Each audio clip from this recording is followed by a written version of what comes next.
हम पुकार पुकार के बोल रहे हैं सर, आदमी लोग सुन रहे नहीं है। ये तो जादू वाला तेल नहीं है, ये 108 जड़ी बूटी का तेल रहता है। बिहार, काठमांडू और तिब्बत से भूकंप की खबरें लगातार सामने आ रही है। न्यूज एजेंसी रॉयटर्स के अनुसार भूकंप का असर तिब्बत के शिगात्से शहर पर सबसे ज्यादा हुआ है। यहाँ बड़ी बड़ी इमारतें भूकंप के कारण गिर गई हैं, जिससे काफी जानमाल को नुकसान तक पहुंचा है। चीन की सरकारी न्यूज एजेंसी ने जानकारी दी कि शिजांग क्षेत्र के डिंगरी काउंटी में 7.1 तीव्रता का भूकंप आया। इसका असर भारत, नेपाल, बांग्लादेश और भूटान के कई इलाकों में देखने को मिल रहा है।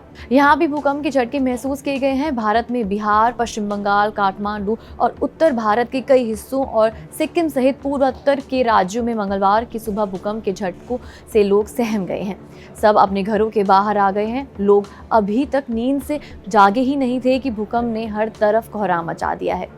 पूरे उत्तर भारत में मंगलवार सुबह 6:35 पर भूकंप के तेज झटके महसूस किए गए। केवल भारत ही नहीं, नेपाल, बांग्लादेश, चीन भी इसकी चपेट में आ गए हैं।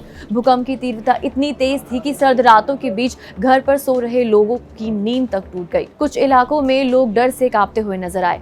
बता दें कि तिब्बत में भूकंप के चलते मरने वालों की संख्या में लगातार इजाफा होता जा रहा है। अब तक 53 लोगों की भूकंप से मरने की खबर सामने आ रही है और लगातार ये नंबर बढ़ते ही जा रहे हैं। साथ ही 38 लोगों के घायल होने की सूचना भी मिली है।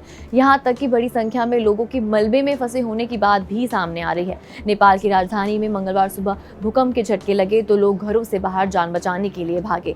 वो सड़कों और खुले स्थानों पर जाकर खड़े हो गए। काठमांडू की रहने वाली मीरा अधिकारी ने एएनआई से बात करते हुए बताया कि उस समय वो सो रही थी जब भूकंप आया। बिस्तर हिल रहा था और मुझे लगा कि मेरा बच्चा बिस्तर हिला रहा है। मुझे एहसास हुआ कि ये भूकंप है। मैंने फिर जल्दी से अपने बच्चे को बुलाया और घर खाली कर दिया। हम भागकर खुले मैदान में आ गए। बता दें कि यूनाइटेड स्टेट्स जियोलॉजिकल सर्वे USGS ने बताया कि भूकंप का केंद्र तिब्बत का शिजांग शहर था, इसलिए वहां इतनी तबाही मची है। इसका असर नेपाल और भारत के बिहार, असम और सिक्किम में भी देखने को मिल रहा है।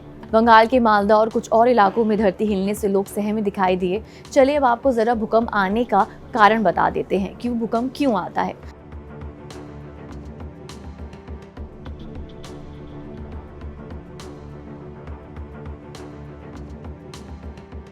भूकंप पृथ्वी की टेक्टोनिक प्लेट्स के आपस में टकराने, खिसकने या फिर रगड़ने से आ जाता है। ये प्लेट्स एक दूसरे से दूर या करीब जाती हैं, तब धरती के अंदर भारी दबाव बन जाता है। ये दबाव अचानक रिलीज होता है तो ऊर्जा की तरंगें पृथ्वी की सतह पर फैलती हैं। इससे हम भूकंप के झटके के रूप में महसूस करते हैं।